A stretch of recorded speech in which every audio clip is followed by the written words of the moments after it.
네, 안녕하세요. 오늘도 에베소서 6장을 놓고서 수요 예배를 드리도록 하겠습니다.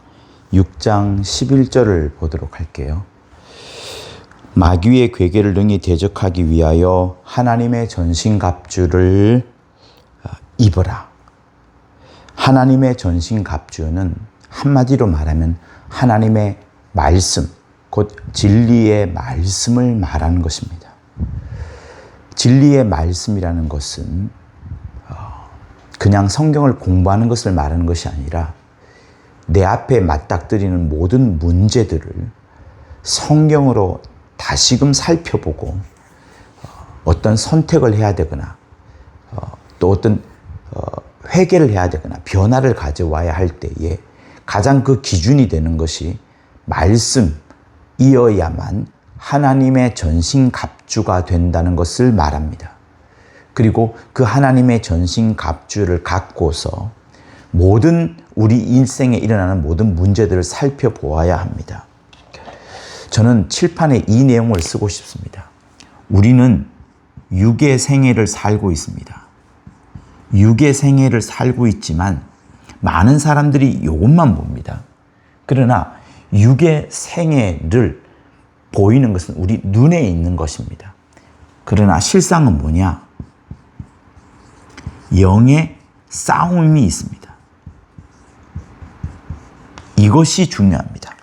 우리가 지금 하루하루 살아가는 것은 먹고 마시고 살아가고 직장을 다니고 돈을 벌고 하는 모든 것들은 이 육의 생애로 보이지만 성경은 우리에게 육의 생애를 말하는 것을 넘어서서 이 영의 싸움을 말하고 있습니다. 창세기 3장 15절에 하나님께서 준엄한 심판을 합니다.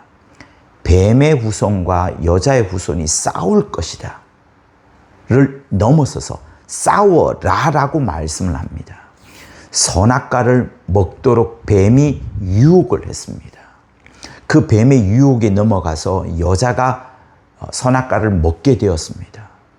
이것은 여러분, 뱀이라는 영과 영적 존재와 여자라는 그 영적 존재가 실제로 대립하며 싸우는 과정 속에서 있었던 그런 한 장면을 보여줍니다. 그러니 창세기 3장 15절에서 하나님께서 서로 원수가 되라라는 명령을 합니다. 이거를 정말 잘 아셔야 됩니다. 주님이 오시기 전날까지 완벽하게 그 뱀의 머리를 짓밟아 버리기 전까지는 끊임없는 싸움을 명령하고 있습니다. 명령하고 있습니다. 그리고 그것이 쌍을 이루는 한 또 대목이 성경에 있는데 그것이 요한계시록 12장입니다. 여자의 남은 후손들과 싸우려고 붉은 용, 그 용이 바다 모래 위에 섰더라라고 말씀을 합니다. 끝까지 싸우는 거예요. 끝까지. 창세기 3장 15절에 있는 말씀이 그 명령이 원수되어 싸우라는 말씀이 끝까지 진행이 되는 겁니다. 그러니 우리는 지금 육체를 입고 있고 저도 흰옷을 입고 있고 제 나이가 있지만 육의 생애를 살아가는 것 같지만 영의 싸움이라는 것을 잊지 마셔야 합니다. 영의 싸움입니다. 그래서 왜 그런 하나님의 명령이 있느냐 하면 선악과를 먹었을 때 그 뱀이라는 영이 여자라는 영을 미혹했기 때문에 그 결과로 인하여 우리에게 죄가 다가왔고 모든 인류가 원죄로 사로잡혔습니다. 거기에 그 사건이 있은 직후에 하나님께서 창세기 3장 15절에 명령을 판단과 같은 심판과 같은 명령을 내리는 겁니다.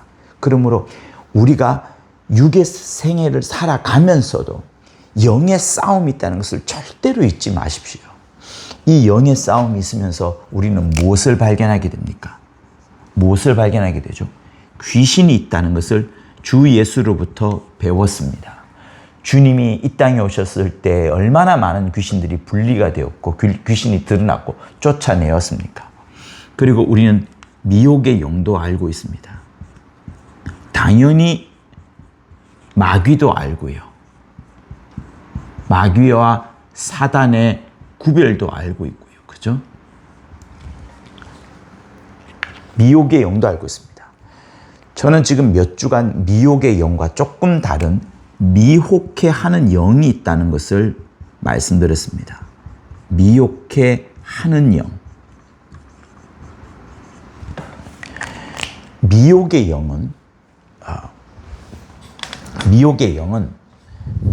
영은 개인에게 굉장히 공격을 합니다.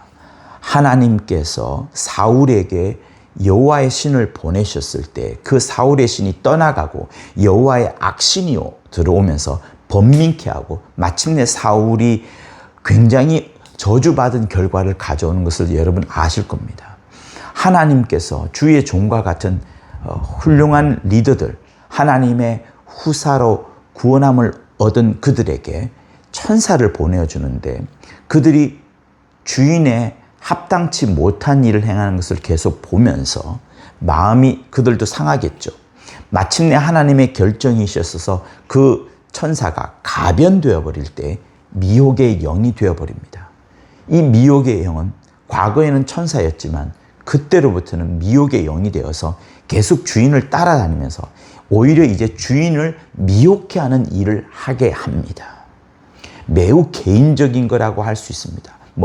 그가 교회의 리더이라면 개인적인 것이 아니라 공적으로 이제 변하게 되어서 아주 큰 침해를 받게 되겠죠. 그러나 미혹해 하는 영은 하나의 공동체 전체를 아니면 어떤 사상을, 어떤 생각들을 집어넣으면서 우리의 신앙생활을 매우 어렵게 합니다. 그 부분을 지금 우리는 계속 보고 있습니다. 그러므로 여러분, 우리의 싸움이 결코 가벼운 싸움이 아니라 혈과 육에 대한 싸움이 아니라 하늘의 정세와 악의 영들에게 관함이라는 그 에베소서의 이 내용을 절대로 잊지 마십시오. 이 감각을 잊지 말아야지 우리가 한마디 말해서 미혹해 되지 않습니다. 그래서 지금까지 여러분들에게 사단이 미혹해 하고 마귀가 미혹해 하는 영을 통하여 굉장히 더러운 일들을 하고 있다는 것을 계속 설명을 하고 있습니다. 그러면서 여러분들에게 이 미혹해 하는 영이 하나의 쓰는 수법이 있는데 둔갑, 극단의 둔갑 작전을 쓴다고 그랬죠. 극단의 둔갑, 극단. 무언가를 좋은 것들이라도 그것을 극단으로 만들어 가버립니다. 그러면서 여러분, 영이라는 부분, 영적 존재, 영적 싸움, 이런 부분들이 매우 중요한데 이것을 극단화 시켜버렸던 것이 영지주의로 나타났다고 했습니다.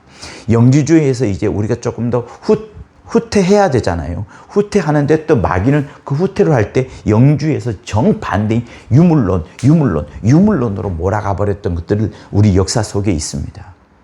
그래서 요즘 시대는 아예 신이 없다라는 것으로 충만해져 버렸죠. 그런 극단의 작전을 씁니다. 여러분이 생각하는 모든 것들도 그렇습니다. 신앙에 있어서 좋은 것들도 극단화해버리고 그 극단화의 끝은 무엇입니까? 이거 아니면 다 틀린 것이다. 이것만 옳다. 이것만 순수한 것이다. 이것만 순수하니 너희들은 다 틀렸다. 배제해버리고 협력하지 않고 동역하지 않고 미워하게 되는 그런 작전을 요 녀석을 통하여 요 방법을 쓰는 겁니다. 그래서 신앙생활에 절대로 극단화가 나타나면 아니 됩니다. 그리고 두 번째, 괴물과의 싸움을 여러분들에게 말씀드렸습니다. 괴물과의 싸움은 뭐냐면 내가 괴물하고 싸우다가 그 싸움의 과정 속에서 괴물이 쓰는 방법, 괴물이 쓰는 악한 행동들을 그대로 본따스하는 그런 것들을 말합니다. 여러분, 이것은 제가 직접 경험한 것이고 제가 알고 있는 한 공동체에서 지금도 경험하고 있는 그런 부분입니다. 이것도 크리스찬 그룹 안에서 생기고 이것도 크리스찬 그룹 안에서 생깁니다. 이렇게 말해서 죄송합니다만 그만큼 마귀가 미혹해하는 영을 통하여 이 방법을 쓰고 있습니다. 괴물과의 싸움은 뭡니까? 내가 괴물하고 싸우는데 저 괴물이 악랄한 방법을 써, 거짓말을 써, 아주 더러운 짓을 해. 근데 그것을 이기기 위하여 나도 그런 거짓을, 악한 방법을 극단의 방법을 쓰는 그것을 괴물과의 싸움이라고 말했습니다. 여러분이 혹시 이런 경우를 당할지라도 오히려 이때 주님의 방법을 보십시오. 주님은 오리를 가자면 십리를 가주라. 왼뺨을 때리면 오른뺨도 맞아라. 라고 말씀하실 정도로 그 괴물이 쓰고 있는 악의 고리, 악이 연결됩니다. 그 연결고리를 끊으려고 하셨던 주님의 방법을 생각해 보십시오. 로미오와 줄리엣 가문이 끝까지 싸웁니다. 그러면 계속 죽어나가는 사람밖에 생기지 않습니다. 누군가는 그것을 끊어내면 됩니다. 악의 연결고리는 극단적이어서 계속되어서 믿는 우리로 하여금 또 다른 악을 끄집어내도록 만들어내는 것이 이 얘네들의 방법입니다. 그러므로 여기에 휘말려 들어가면 안 됩니다. 그리고 세 번째 여러분에게 말씀드렸던 것이 뭐냐면 자의적 숭배. 교회 안에서 아주 좋은 프로그램이 있다 하더라도 그 프로그램을 역시 극단화하게 되는 그런 결과, 이것만이 옳다, 이게 최고다, 남의 것은 별로 좋지 않다, 중요하지 않다, 이거 다 틀린 거라고 말씀드렸습니다. 그래서 이 골로새서에 나오는 자의적 숭배를 여러분 제가 찾아본 그 현대어 성경에서 찾아보면 아주 설명이 잘 되어 있습니다. 이렇게 말합니다. 이런 규칙은, 그러니까 교회 안에서 어떤 규칙을 세웠습니다. 이런 규칙은 엄격한 경건을 요구합니다. 자의적 숭배는 아주 엄격한 경건을 요구합니다. 자의적 숭배가. 그리고 근데 그 엄격한 경건을 요구하다 보니까 과장된 겸손이 과장됩니다. 그리고 육체 고행을 수반하게 합니다. 그래서 겉으로 보이기는 매우 훌륭하게 보이지만, 그러나 그것만으로는 인간의 마음 속에 파고드는 욕망, 그리고 악한 생각, 이런 것들을 이겨낼 수 없다라고 골로새서 2장 23절은 말을 하고 있습니다. 그래서 그것은 다만 결국에는 사람을 교만하게만 만든다, 이렇게 말하는 겁니다. 골로새서 2장 23절에 있는 이 말씀은 사실은 어디부터 시작되는가 하면 16절부터 시작이 됩니다. 먹고 마시는 것과 절기나 월삭이나 안식일을 인하여 누구든지 너희를 편면하지 못하게 하라. 이것들은 장래일의 그림자이나 몸은 그리스도의 것이니라. 누구든지 일부러 겸손함과 천사 숭배함을 인하여 너희 상을 빼앗지 못하게 하라. 저가 그 본 것을 의지하여 그 육체의 마음을 쫓아 헛되이 과장하고 머리를 붙들지 아니하느니라. 너희가 세상의 초등학문에서 그리스도와 함께 죽었거든 어찌하여 세상에 사는 것과 같이 의문에 순종하느냐. 이런 것들은 자의적 숭배와 겸손과 몸을 괴롭게 하는데 지혜 있는 모양이지만 오직 육체 쫓는 것을 금하는 데는 유익이 조금도 없느니라. 이것을 현대성으로 다시 읽어드리면, 이런 규칙은 엄격한 경건을 요구하고 과장된 겸손과 육체의 고행을 수반하는 것으로 훌륭하게 보이겠지만, 그러나 그것으로는 인간의 마음속에 파고드는 욕망이나 악한 생각을 결코 이겨낼 수 없습니다. 그것은 다만 그 사람을 교만하게 만들 뿐입니다. 이게 자의적 숭배입니다. 그러니까 교회 안에 일부러 특정한 무언 것을 강화하고 이것만 옳다라고 말하는 것은 매우 우리 신앙생활을 방해하는 것을 넘어서서 미혹해 하는 그 미혹에 빠지게 만드는 겁니다. 그러므로 우리는 이런 미혹해 하는 것에 어떻게 이길 수 있을까요? 앞으로도 수많은 어떤 이슈들이 세상에 등장을 하게 될 것입니다. 거기에 여러분 어떻게 해야 될까요? 우리는 낙태, 동성애 이런 것들이 틀렸다라는 것을 알고 있습니다. 그러나 다시 한번 말씀드리지만 그 속에 있는 빠져있는 사람들조차 미워해서는 안 됩니다. 그러니 매우 살얼음과 같은 아주 중요한 결단을, 살얼음 위를 걸어가는 것처럼 아주 중요한 결단을 해야 되는데 우리 힘으로 할 수 없기 때문에 성령을 힘입어서 성경을 바라보면서 해야 된다는 것을 말합니다. 여러분, 자의적 숭배는 반드시 가져오는 결과가 있습니다. 무엇인가 하면 영적인 우월성을 가집니다. 우리만 최고다. 다른 사람은 틀렸다. 이것을 말합니다. 하나님의 의도는 그리스도도 강조하지만 인자도 매우 강조합니다. 그리스도로 보지 못했던 인자의 모습을 봅니다. 창세 이후의 모습을 보는 것이 아니라 창세 이전에 있는 모습까지 보면서 아버지와 그 인자의 그 놀라운 면을, 매우 신본주의적인 면을 보게 됩니다. 그런데 그것만 옳으냐? 그러면 인자만 보는 것이 옳으냐? 그렇지 않습니다. 반드시 그리스도의 면도 보셔야 됩니다. 우리의 신앙생활은 영적인 우월성을 가지고자 하는 것이 아닙니다. 신본주의 하더라도 그것이 영적 우월성을 가지고자 하는 것이 아닙니다. 아닙니다. 진리는 그렇고 뻗어가지 않습니다. 그리고 이런 것들을 끄집어내면서 구원의 필수로 일부러 갖다 붙이는 것이 있습니다. 그러니 여러분, 특정한 어떤 성찬만 옳다, 침례만 옳다, 또 특정한 어떤 그 무언가만 옳다, 나머지는 다 틀렸다, 이렇게 보는 것들이 이 영적인 우월감에 빠지게 만들고 그 사람을 교만하게 만들고 다른 그 지체들을 미워하게 되고 순수주의라고 말하면서, 순수 혈통주의라고 말하면서 다른 사람을 배제하는 이런 나쁜 결과 역시도 미혹해하는 영에 빠져들어가는 겁니다. 사단과 여기는 똑같은 영역 속에 들어가 있는 거예요. 어떻게 보자면 주 예수의 거룩한 일을 방해하는 그런 측면에서 보자면 같은 영역에 있는 겁니다. 미혹의 영도 뭡니까? 여기 있으면 쓰지 않았지만 미혹의 영은 원래 하나님이 보낸 천사입니다.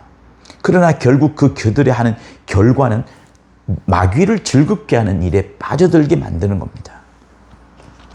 그러므로 자의적 숭배까지 여러분에게 설명을 드렸고, 오늘 여러분들과 함께 보고자 하는 부분은 무엇인가 하면, 이 미혹해 하는 영을 이기는 결국의 방법은 뭐냐면 진리밖에 없습니다.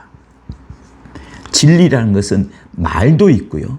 말도 진리의 말도 하는 거지만 행함 역시도 진리대로 행해야 합니다. 성경의 로마서의 12장에 이런 말씀이 있죠. 악에게 지지 말고 선으로 악을 이겨라. 악에게 지지 말고 선으로 악을 이겨라는 말이 있습니다. 이것이 무슨 말인가 하면, 내가 선이라는 영역에 있다고 해서 무조건 선을 말하는 것이 아닙니다. 다시 말하면 악을 이기기 위하여 그 선에 있는 영역에 나라 할지라도 그 악을 이기는 방법이, 악을 이기는 말과 악을 이기는 행동이 역시 악으로 보여진다 그러면, 하나님의 방법으로 보여지지 않는다면 그것은 진리에 있는 것이 아닙니다. 그러므로 진리는 오히려 핍박이 올 수 있습니다. 박해가 올 수 있습니다. 억울함이 올 수 있습니다. 내가 악을 이기기 위하여 악이 쓰고 있는 방법을 쓰면 안 됩니다. 마치 욕이 있는 것과 마찬가지죠. 내가 괴물과 싸우려고 괴물과의 전쟁에 나갔는데 괴물이 쓰고 있는 방법과 괴물이 쓰고 있는 악한 방법과 괴물이 쓰고 있는 거짓의 방법을 나도 따라하게 된다면 나 역시도 괴물이 되는 것을 말합니다. 나 역시도 괴물이 되는 거예요. 그러니 항상 진리에 있으려고 해야 됩니다. 반드시 진리의 기반을 해야 합니다. 악과 싸운다고 내가 자동이 선한 것이 되는 것이 아닙니다. 악과 싸워야 합니다만 그렇다고 해서 그 방법 자체가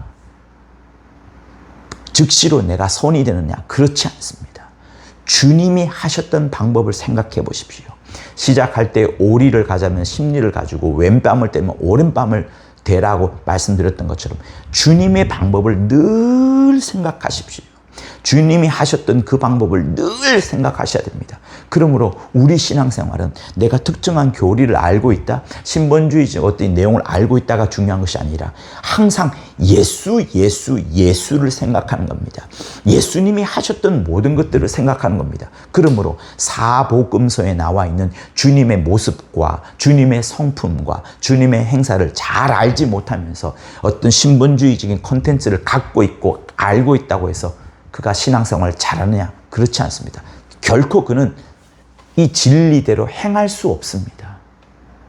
진리대로 행하려면 반드시 누구를 보고 있어야 되느냐? 항상 주 예수. 그의 눈에는 말이죠. 그가 눈을 항상 바라볼 때 항상 주 예수가 항상 보여야 합니다. 예수가 항상 보여야 됩니다. 그러므로 악에게 지지 말고 선으로 악을 이겨내라 하는 그 말은 진리로 이겨낸다는 것을 말하는 겁니다. 내가 악한 자가들이 쓰는 방법을 쓰지 않는다는 것을 말합니다. 그러니 내가 선한 영역에 있다, 선한 진영에 있다라고 해서 선한 자가 아닙니다. 나의 방법과 나의 말과 내가 하는 모든 것들 역시도 선한 방법으로 해야만 하는 겁니다. 그러므로 그런 자가 하나님의 참 아들이 되는 겁니다. 주님이 어떤 방법을 쓰셨습니까? 검으로 일어난 자에게 주님이 검을 들었습니까? 몽치로 일어난 자에게 주님이 몽치로 일어들었습니까? 그렇지 않습니다. 그러므로 진리에 항상 설려가십시오. 그래야지 미혹에 빠지지 않습니다. 근데 이 진리를 어떻게 내가 늘 알 수 있을까요? 하나님의 전신갑주, 곧 말씀을 읽어야 되는 부분을 말하는 겁니다. 이 진리에 서지 않으면 우리 모두는 누구의 아비에 서게 될까요? 거짓의 아비에 서게 됩니다. 당신의 아비는 누굽니까? 누가 당신의 아비입니까?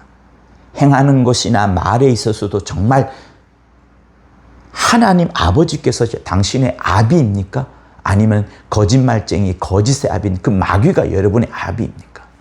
내가 행하는 그것 역시도, 내가 말하는 것 역시도, 내가 갖고 있는 성품 역시도 진리에 기반한 것이어야 합니다. 그것을 말하고자 하는 겁니다. 그렇지 않으면 전부 다 틀린 게 되는 거예요. 그러므로 낙태, 동성애, 좌파, 트럼프, 광화문, 광우병, 부정선거, 얼마나 이것들이 요즘 많은 이슈가 되어가고 있습니까? 이 각각에 있어서 여러분의 진영이 있을 겁니다. 나는 이쪽이다. 나는 이쪽이다. 그러나 그것을 지켜내는 방법에 있어서는 여러분 마음속에 다른 쪽에 있는 생각을 갖고 있는 사람을 향하여 미워할 필요가 없습니다. 그들이 쓰고 있는 방법을 쓰도 안 됩니다. 그쪽에서 거짓말을 하고 음모론을 펼친다고 해서 여러분들도 똑같은 방법으로 해서는 안 됩니다. 우리 예수 믿는 사람은 정말 멋진 사람들이어야 되는 겁니다. 소금과 같아야 되고 빛과도 같아야 되고 생명과도 같아야 되고. 왜? 우리는 하나님이 사랑인 줄을 알고 있습니다. 하나님은 사랑이십니다. 창세전부터 그분은 사랑이셨습니다. 사랑이셨습니다. 그가 사랑함으로 모든 일들이 진행되었습니다. 그가 사랑함으로 아들도 이 땅에 오게 되었습니다. 그가 사랑함으로 아들이 인자에서 그리스도까지 순종하기로 하셨습니다. 그가 우리를 사랑함으로 하나님께서 인자를 그리스도로 보내셨습니다. 모든 것이 사랑입니다. 우리의 아버지가 그러할진데 우리 역시도 사랑함으로 해야 됩니다. 죄를 지은 낙태에 관한 사람들, 동성애자들, 좌파가 나쁜 것은 아닙니다. 기독교를 음해하려는 그런 입법 사항들을 그들이 하고 있기 때문에 좌파가 나쁘다고 말하는 거죠. 트럼프가 항상 옳습니까? 바이든이 항상 틀렸습니까? 광화문에 나가면 무조건 옳고 틀렸습니까? 광우병 주장하면 틀렸고 맞고 합니까? 올림픽 공원에 있으면 부정선거 말하면 틀렸습니까? 맞습니까? 여러분, 진영에 있지 마시고 진리 위에 있으십시오. 진영 논리에 빠져들지 말고 진리 위에 있으십시오. 그러므로 항상 우리는 특정한 사람이 되어야 되는 것이 아니라, 특정한 파가 되어야 되는 것이 아니라, 차라리 파가 된다면 예수파가 되어야 되고, 그리스도파가 되어야 되고, 인자파가 되어야 되고, 신본주의파가 되어야 됩니다. 그러니 상대방이 거짓을 말한다, 음해하고 있다, 상대방이 법적 소송을 가한다, 상대방이 음모론을 펼친다, 이런 것들 따라하면 안 됩니다. 예전에 기독교 이 우파와 좌파가 막 심해졌을 때 분노하라. 그리고 정치에 어떤 대통령이 탄핵되고 할 때 그때 기독교인들은 분노하라. 이런 것들이 문구로 나온 적이 있습니다. 여러분, 그거 따라 하시면 큰일 납니다. 왜? 욕이 빠지는 거예요. 예수 믿는 사람은 분노하는 자가 아닙니다. 예수 믿는 사람은 분노하는 자가 아니라 진리대로 이기려고 하는 자지, 그가 분노를 한다고 해서 되는 것이 아닙니다. 그러므로 그들이 쓰고 있는 거짓, 음해, 이 모든 것들이 얘네들의 영역인 거예요. 음모론도 얘네들의 영역이에요. 분노하는 것도 얘네들의 영역입니다. 과연 그런 악한 모습을 보고 내가 회개하고 있습니까? 나는 회개하고 있습니까? 그것을 보셔야 됩니다. 진리의 입각에서 내가 지금 틀린 길을 가고 있지 않는가 회개해야 합니다. 회개가 전혀 나오지 않는다. 이미 이 속에 빠져 있는 겁니다. 아니, 이까지 빠져 있겠네요. 그러므로 특정한 국가가 옳다, 이스라엘이 옳다, 미국이 옳다, 중국이 옳다, 다 틀린 겁니다. 특정한 정당이 옳다, 특정한 정책이 옳다, 특정한 대통령이 옳다, 다 틀린 겁니다. 인간은 다 완벽하지 않습니다. 전부 다 무엇과 착각하시면 안 됩니다. 특정한 정치, 특정한 대통령, 특정한 인물, 특정한 국가, 이것이 하나님의 나라가 아닙니다. 주 예수 보좌에 앉아 계신 그 하나님의 나라가 아닙니다. 그 하나님의 나라와 동일시해서는 안 됩니다. 하나님의 나라는 하늘에서 이미 이루어졌습니다. 그렇죠? 뜻이 하늘에서 이룬 같이 땅에서도 이루어지이다 하는 그것처럼, 그 주기도문의 내용처럼 하늘에서는 이미 끝났습니다. 마귀는 패배했고 지금은 우리를 불법적으로 공격하는 자이고 그는 반드시 대가리가 잘리는 심판을 받을 것입니다. 심판을 받을 것입니다. 그의 온몸이 지옥불에 들어가는 심판을 받을 것입니다. 뜻은 하늘에서 이루어졌습니다. 주 예수 보좌에 앉으셨습니다. 문제는 땅입니다. 우리가 살고 있는 이 땅입니다. 이 땅이 하나님의 나라가 아직 되지 않았습니다. 영원히 되지는 않을 겁니다. 새 하늘과 새 땅이 임하게 되면서 이 땅은 다 없어질 것입니다. 그러나 그럼에도 불구하고 지금 하나님께서 우리를 이 땅에 남겨놓은 이유는 세상 다른 사람들에게 첫 번째는 하나님이 계시다는 것을 알려주고 누구 한 명이라도 더 건져내려고 하는 것인데, 이를 위하여서 우리가 어떻게 해야 되느냐? 진리대로 말하고 진리대로 행하고 그리하여야 절대로 미혹에 빠지지 않습니다. 미혹의 반대말이 진리입니다. 진리의 반대말이 거짓 혹은 미혹입니다. 요 녀석은 아예 거짓말만 하는 녀석이고 요 녀석은 거짓말과 참말을 섞어가면서 미혹해 하는 겁니다. 그러니 얼마나 지저분하고 그거합니까? 우리는 장차 하늘나라에 가게 될 것입니다. 그죠? 아직까지 우리는 하늘나라에 도착하지는 않았습니다. 그러나 예수 믿으면서 우리는 이미 예수와 함께 정혼한 사람입니다.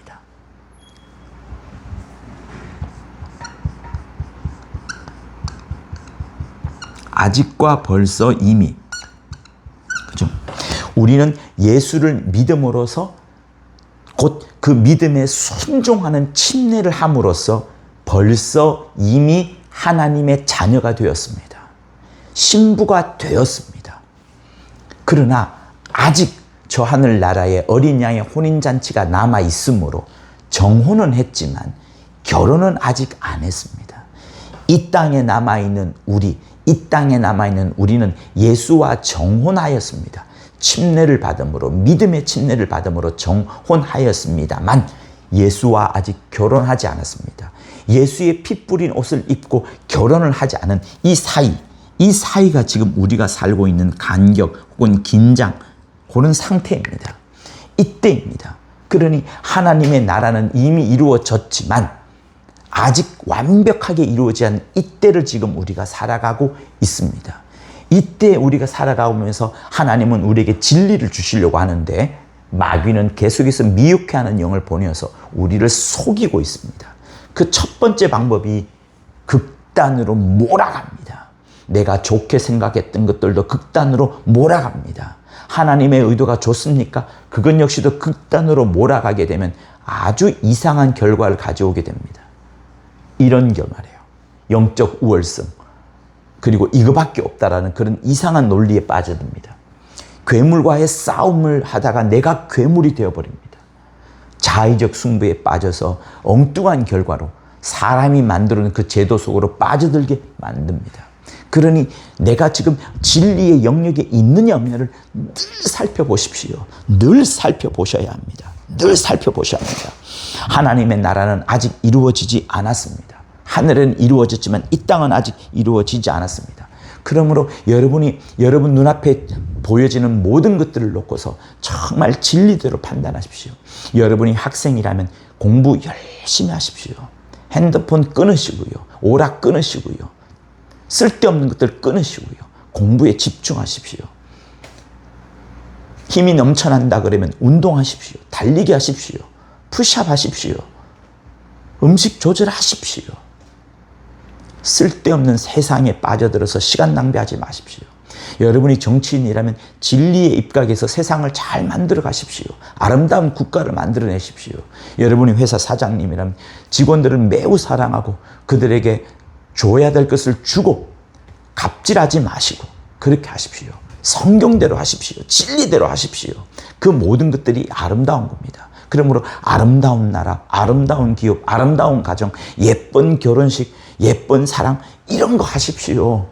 전부 다 진리에 입각한 것입니다. 여기에 빠져들지 않는 겁니다. 그러므로 수단과 방법을 가리지 않고 악을 이겨낸다. 이것은 틀린 겁니다. 오히려 우리는 어떻게 되냐. 진리대로 행하려고 하다 보니까 핍박이 옵니다.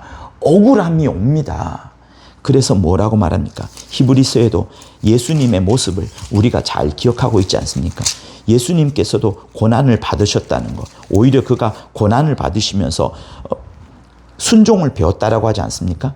그가 육체에 계실 때 자기를 죽음에서 능히 구원하실 이에게 죽음에서 구원할 뿐만 아니라 자기가 받는 모든 고난 앞에서도 주 예수께서는 기도하셨습니다. 어떻게 해요? 구원하실 이에게 자기를 능히 유일하게 구원하실 그 아버지께 심한 통곡과 눈물로 간구와 소원을 올렸고 그의 경외하심을 인하여 그 하나님 아버지를 경외하심을 인하여 하나님이 들으시고 응답을 주시는데 그가 아들이라도 주 예수께서 아들이시지만 고난을 받으신 고난으로 순종함을 배워 온전케 되었은즉 자기를 순종하는 모든 자, 우리 역시도 예수를 순종하지 않습니까? 자기를 순종하는 모든 자에게 영원한 구원의 근원이 되게 하시고 라고 말씀합니다. 주 예수께서 아들이라도 순종함으로 그 고난을 속에서 온전함을 배웠던 것처럼 우리 역시도 고난이 올 수밖에 없습니다. 왜? 여러분은 어둠의 자식이 아니고 얘의 종이 아니고 얘의 아들이 아니라 하나님의 아들이기 때문에 주 예수 받으신 고난을 여러분도 받을 수밖에 없는 것이 이 땅이 음부인 세상인지라 어두운 세상인지라 여러분이 진리대로 살려고 한다면 빛과 생명처럼 살려고 한다 그러면 그런 것이 다가올 수밖에 없습니다. 그런데 그것을 어떻게 이겨내느냐? 주님의 방법 그대로 하시는 겁니다. 주님이 받으신 고난으로 온전하게 되어 순종함으로 온전하게 되었다는 그 방법을 여러분도 쓰는 겁니다. 그러니 수단과 방법을 가리지 않고 이기는 것이 틀린 겁니다. 오히려 고난을 받을지라도 진리를 사수하려고 하십시오. 진리를 목숨 걸려 지키려고 하십시오. 진리대로 행하려고 하십시오. 진리를 또한 이것을 전하려고 하십시오. 진리를 반드시 고수하려고 하십시오. 제가 존경하는 어떤 선배가 진리에 대한 사수, 고수, 전수 이런 말씀을 하시더라고요. 그렇게 여러분들도 사십시오. 미혹해 받지 말라는 말씀을 여러분에게 드리는 겁니다. 그러므로 진리를 지켜내면서 이겨내는 그 방법을 여러분이 꼭 쓰셔야 됩니다.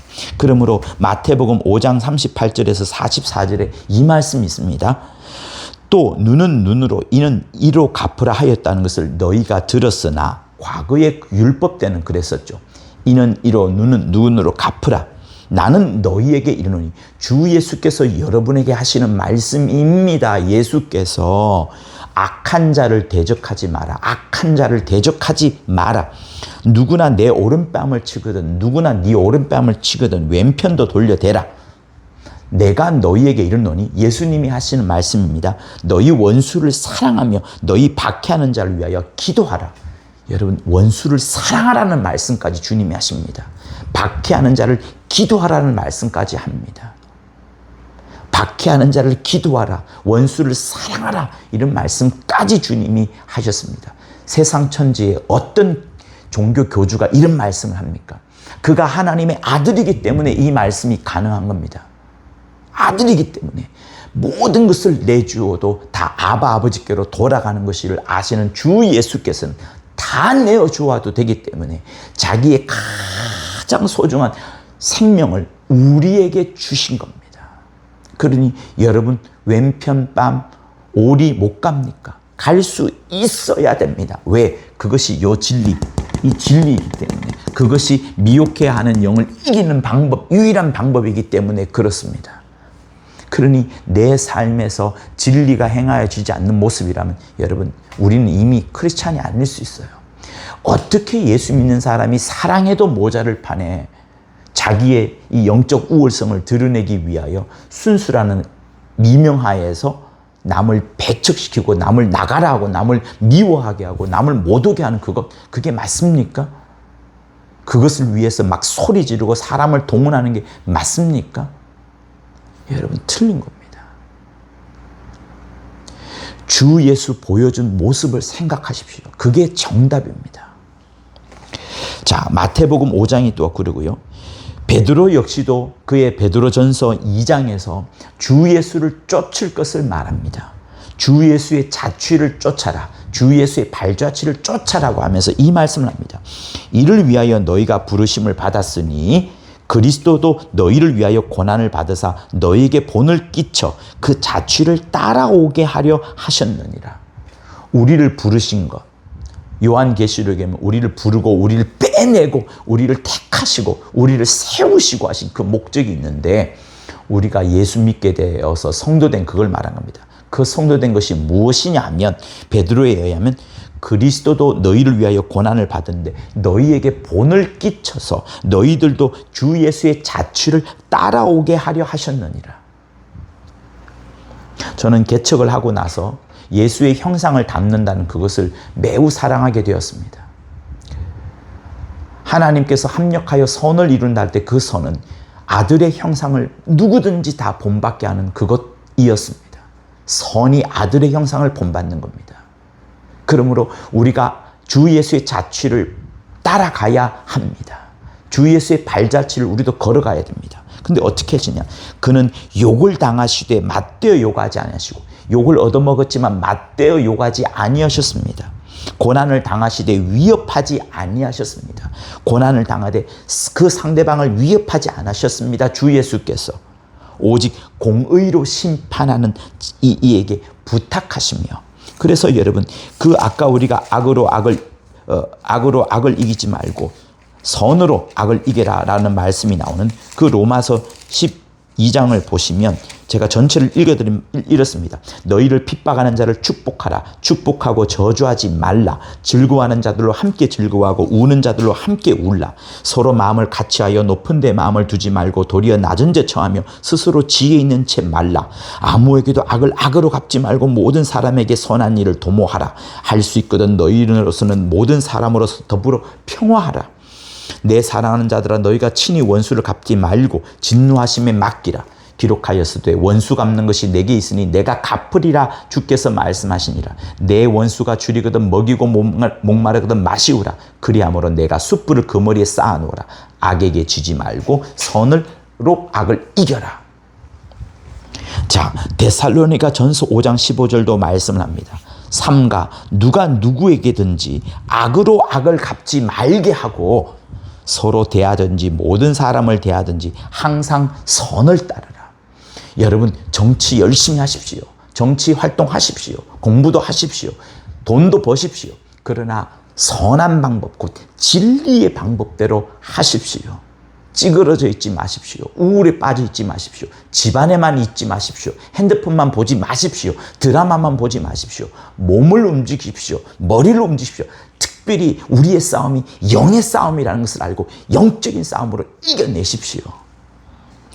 고린도전서 4장 12절은 이러합니다. 수고하여 친히 손으로 일하며 모욕을 당한 적 축복하고 모욕당한 데 축복하라 말합니다. 박해를 받는 적 참으라 말합니다. 비방을 당한 적 권면하라 이렇게 말씀합니다. 이렇게 살아야라는 것을 말합니다. 베드로전서 3장 9절 악으로 욕을 욕으로 갚지 말고 도리어 복을 빌라. 이를 위하여 너희가 부르심을 받았으니 이는 복을 유업으로 받게 하려 하십니다. 복을 유업으로 받게 하는 방법이 이거라는 겁니다. 악을 악으로 욕을 욕으로 갚지 말고 도리어 복을 빌라. 이를 위하여 너희가 부르심을 받았으니 이는 복을 유업으로 받게 하려 하심이라. 베드로가 참 많은 것들을 말씀을 하셨습니다. 주의 말씀을 쫓아서 말이죠.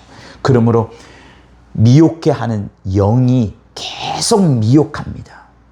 여러분에게 분탕질을 할 겁니다. 화를 돋구게 할 겁니다. 그러나 항상 진리대로 말하고 진리대로 행하는 것까지 여러분 반드시 붙잡으십시오. 그래서 이 진리를 바라보는 유일한 방법은 우리의 눈이 예수만을 바라보는 겁니다. 여러분 마음속에 절대로 영적인 우월성이 있지 않도록 내가 찾은 그것만, 내가 열심히 주장하는 그것만 옳다라고 말하지 말고 그것만 구원의 필수다는 끝까지 나아가면 큰일 나는 것이니 오직 우리는 이 진리의 말씀대로 하나님의 전신갑주로 깊이 빠져들어가는 여러분이 되기를 예수 이름으로 축원합니다. 할렐루야. 할렐루야. 진리로 꼭 이겨내십시오. 진리로 핍박을 받을지라도 억울할지라도 여러분 그것이 오히려 승리입니다. 승리입니다. 할렐루야. 이제는 우리 주 예수 그리스도의 은혜와 하나님 아버지의 극진하신 사랑과 성령의 감화감동 교통케 하심이 진리대로 살려고 몸부림을 치는 자들 위해 영원토록 함께 있을지어다. 아멘. 맞습니다.